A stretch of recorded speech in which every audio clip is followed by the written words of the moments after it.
आपल्या देशाची घटना लिहिणारे भारतरत्न डॉक्टर बाबासाहेब आंबेडकर हे तुम्हाला सर्वांना माहीत असतीलच. हो मॅम, आम्ही त्यांच्याविषयी संपूर्ण अभ्यास केलाय. खूप छान. पण संपूर्ण आयुष्यभर त्यांच्या मागे खंबीरपणे उभ्या राहणाऱ्या त्यागमूर्ती म्हणजेच त्यांच्या पत्नी माता रमाबाई भीमराव आंबेडकर, आज मी तुम्हाला त्यांच्याबद्दल सांगणार आहे.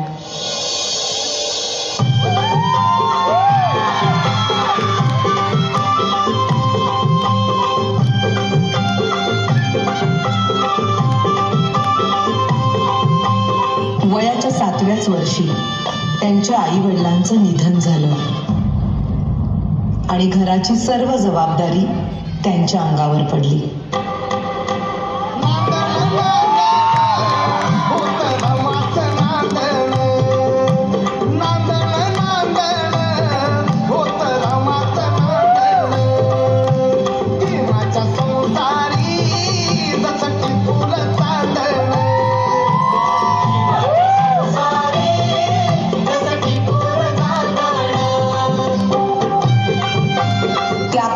बालविवाह ही प्रथा प्रचलित असल्यामुळे वयाच्या 9व्याच वर्षी त्यांचा विवाह भीमराव आंबेडकर यांच्याबरोबर झाला.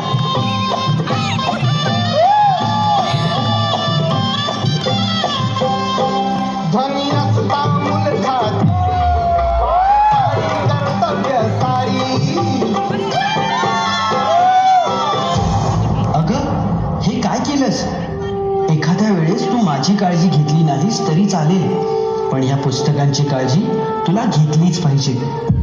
मला माफ करा. जर तू शिकली असतीस तर तुला या पुस्तकांचं मोल कळलं असतं. आणि त्यानंतर बाबासाहेब आंबेडकरांच्या सांगण्यावरून रमाबाईंनी शिक्षण घेण्यास सुरुवात केली.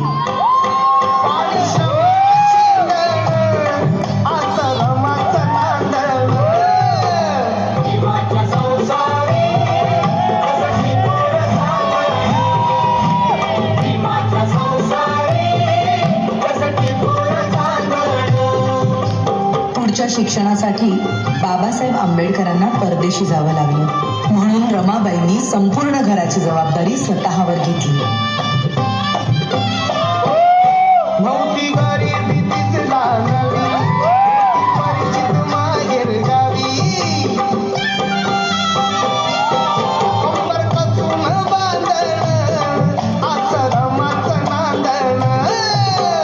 बॅरिस्टरची बायको शेण गोळा करते म्हणून लोक नावं ठेवतील या भीतीने रमाबाई रात्रीच्या काळोखात गौऱ्या थापायच्या आणि पहाट व्हायच्या आधी घरी निघून जायच्या.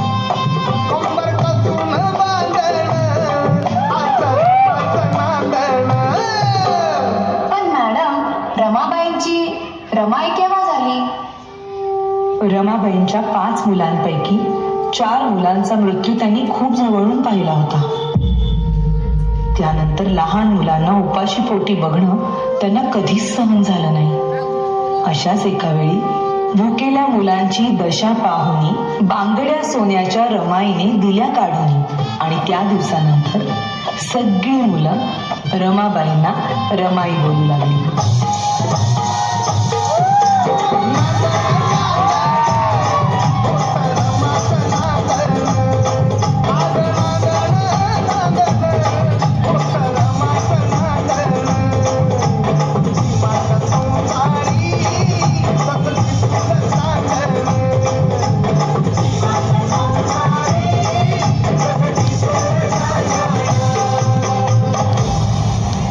प्रेम, माया, त्याग अशा अनेक गुणांचा संगम म्हणजेच माता रमाबाई भीमराव आंबेडकर.